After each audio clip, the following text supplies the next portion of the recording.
Bonjour les amis et les copines. Alors là, c'est une surprise. Vraiment, vraiment, c'est une artiste que j'ai toujours admirée. Je sais pas si je vais pouvoir... Déjà, je vais danser et faire du théâtre. Déjà, c'est beaucoup... Et je vais imiter son clip et c'est la surprise. Je vais pas te dire c'est quoi. Vous pourrez le voir. Il en vaut la peine. C'est Björk. Il s'agit de Björk. Une artiste, mais alors là, tellement originale. Et c'est même pas parce qu'elle a déjà une voix exceptionnelle et unique. C'est que son style est très très original et spécial. Je sais pas comment décrire, hein. Bah, elle est connue, hein, pour être unique en son genre, vraiment unique en son genre. Elle ne ressemble pas du tout, même aux autres chanteuses qui ont une belle voix extraordinaire, mais qui font toujours un style commercial et toujours le même. Non, Björk fait des choses très différentes et va très très loin. Je sais pas comment décrire. Je connais pas sa vie, par contre. Ce titre, c'est ma meilleure chanson de Björk et mon meilleur clip, surtout, qui m'a beaucoup beaucoup touchée. Vous pourrez le comprendre. Je vais pas le décrire. Il est aussi artistique, ce clip, et aussi tiré de faits réels. C'est pas de la science-fiction. C'est ce qui se passe vraiment dans certaines conditions humaines. Euh, que j'ai déjà vu de mes propres yeux. Ce n'est pas du tout horreur, du tout violent, non, non, comme les clips gothiques, il ne s'agit pas de violence. J'essaye de faire vite. Cette chanson, donc, comme je l'ai marqué sur le titre, ça s'appelle Violently Happy, je traduis. C'est tellement vrai. Pour moi, ça me touche beaucoup ce titre parce que c'est tout à fait ce que je ressens et ce que j'ai ressenti des années et des années. C'est-à-dire, ça veut dire violemment heureuse. Oui, c'est contradictoire, c'est-à-dire que c'est un passage entre la violence et l'euphorie et la joie et la violence et la joie et la violence. C'est ce qu'elle veut dire. Bien sûr, ce clip n'est pas violent. Je vous laisse la surprise de le voir pour ceux qui veulent vraiment le voir. Ça dure juste 1 minute, 5 minutes. Et je vais imiter, mais vraiment me donner à fond pour imiter le théâtre de ce clip avec les moyens et les outils que j'ai choisis. Et je connais pas du tout sa vie. Par contre, je l'ai vu comme par hasard, pas du tout à la télé. Vous savez très bien que je vois pas la télé depuis des années et des années par choix personnel. Je critique pas ceux qui voient la télé. Il y a des chaînes très intéressantes comme Arte, très culturelles, oui, oui, qui font évoluer les gens. Mais les autres, pour moi, sont tellement d'une débilité. Bon, c'est mon avis. Ils font que regresser l'être humain. Ils font du lavage de cerveau. C'est mon avis et je détiens pas la vérité, encore une fois. C'est que de la débilité, de la publicité poussée à consommer, des fausses informations. Je ne peux pas supporter. Voilà, ça m'agace. Ça me rend même dingue la télé. C'est comme ça. Donc j'ai vu sur YouTube, par hasard, je m'intéressais juste aux chansons de Björk.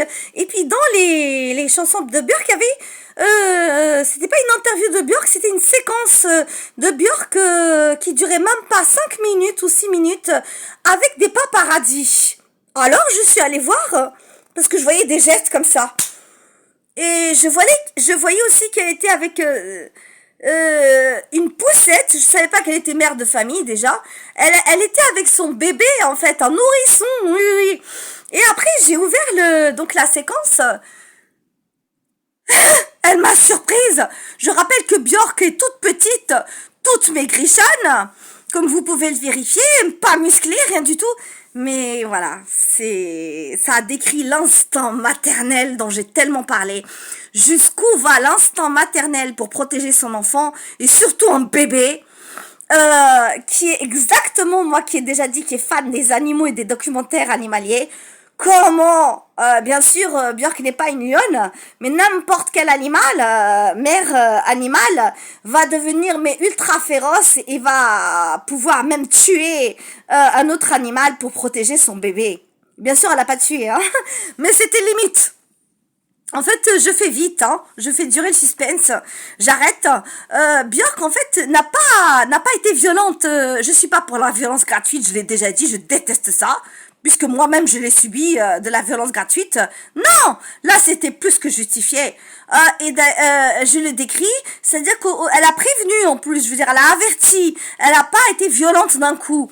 En plus, elle se baissait la tête pour se cacher contre les paparazzis. Et une paparazzi, surtout une femme, qui était beaucoup plus grande qu'elle, beaucoup plus musclée qu'elle, comme quoi ça veut rien dire. Une femme blonde, je me rappelle, beaucoup plus grande, beaucoup plus musclée, beaucoup plus costaud. Qui faisait le double d'elle et qui arrêtait pas de la photographier et surtout de photographier son bébé. Et le bébé, à ce moment-là, ne hurlait pas encore. Il dormait ou je sais pas quoi. Il hurlait pas. On entendait le son. Et Björk disait arrêtez, arrêtez. Enfin, on n'entendait pas, mais on voyait qu'elle faisait comme ça, comme ça, comme ça. Et la femme, les autres ont compris, ils l'ont laissé tranquille. Et cette femme, paparazzi blonde là, elle l'a harcelée de questions, de photos avec son bébé. Et là, Björk, elle a pété les plombs. Déjà, j'aurais compris qu'elle fasse ça que pour elle, mais là, c'était elle en plus pour son bébé. Donc là, je la comprends et j'aurais fait exactement pareil, mais c'est vrai qu'elle est allée trop loin. Elle a pété un plomb, c'est comme si elle avait perdu la raison. Et heureusement qu'ils les ont séparés parce qu'elle l'a massacrée. Elle l'a massacrée, mais j'ai vu comment, je sais pas pour vanter la violence, mais j'ai vu comment une mère peut devenir féroce comme ça alors qu'elle est toute petite. Elle l'a averti, elle l'avertit, la paparazzi était sans pitié. Et surtout, c'est à partir de moment, j'ai remarqué, j'ai entendu le bébé crier. Parce que le bébé ne supportait plus ce harcèlement aussi, de photographies où il y avait des flashs. Et le bébé faisait ah, ouah, ouah. Et alors là, Björk, elle c'était comme un animal. Oui. J'ai vu Björk se transformer en animal. Elle l'a attrapé par les cheveux, mais c'était très violent. Je suis pas pour la violence, mais je la comprends. Elle se contrôlait plus. Et puis peut-être qu'elle avait des problèmes aussi dans sa vie. Je connais pas sa vie. Peut-être que tout s'est mêlé. Qu'elle avait des problèmes avec son mari, j'en sais rien. Que sa mère était morte, j'en sais rien. Que tout s'est mélangé pour faire un pétage de plomb pareil. Et les gens s'attendaient pas, donc ils étaient loin. Ils avaient pas le temps de les séparer. Elle l'a attrapé. C'était d'une vitesse en plus que les gens n'ont pas pu intervenir à temps. Et elle l'a massacré. Elle lui a écrasé la tête. C'était aux limites du meurtre. Heureusement qu'elle l'a pas tué. Et qu'elle n'a pas été assez forte pour l'écraser sa tête contre le parterre. Parce que ça, on peut tuer accidentellement. Donc, elle a pas arrêté de taper la tête de la paparazzi par terre pendant que le bébé hurlait. Et heureusement, là, bon, je suis pas pour le massacre de cette paparazzi, la pauvre, elle fait son boulot, bon, elle allait trop loin, mais je voulais témoigner de l'instinct maternel. Ouh! Jusqu'où va l'instinct maternel? Mais alors là, je le connaissais, mais là, je l'avais jamais vu comme ça. Je l'avais jamais vu comme ça de la part d'une petite Björk que j'admire, toute petite, qui n'a aucun muscle, qui ne sait pas se battre. J'admire l'instinct maternel et de protéger son enfant, et je suis pas pour la violence, mais je comprends les femmes qui se défendent et surtout qui défendent leur enfant. Voilà, maintenant c'est parti pour le théâtre de Björk, Violently Happy, violemment heureuse. Et c'est une musique électro, oui. Elle mélange souvent de l'électro avec de la musique. C'est très spécial, je peux pas décrire. Là, je peux pas, d'habitude, je décris les musiques, mais là, c'est indescriptible. Il y a de l'électro, il y a de la techno, il y a un peu de trance, il y a un peu de tout. Donc voilà, c'est un style totalement différent de ce que je fais d'habitude. Voilà, pour une fois, c'est pas du gothique, c'est pas du métal, c'est pas de la variété, c'est du Björk pur et dur. Ma meilleure chanson. C'est parti. Putain, le théâtre, ça va être dur, hein, parce que pour imiter le clip, putain, il est d'un art, ce clip. Je vais me donner à fond. C'est parti. Björk! Since I met you,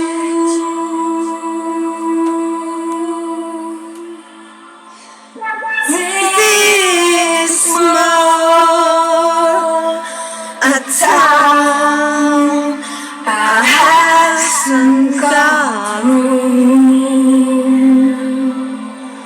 for land been free.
Wouh. Putain. C'était le plus dur théâtre que j'ai jamais fait. Plus dur que le théâtre de films d'horreur, des clips gothiques, trop faciles à faire, de la torture et de la séquestration. Et de l'enlèvement que j'ai connu. Bah oui, c'est tellement facile à faire puisque je l'ai connu. C'est pas de l'humour noir, c'est de la réalité. Bisous.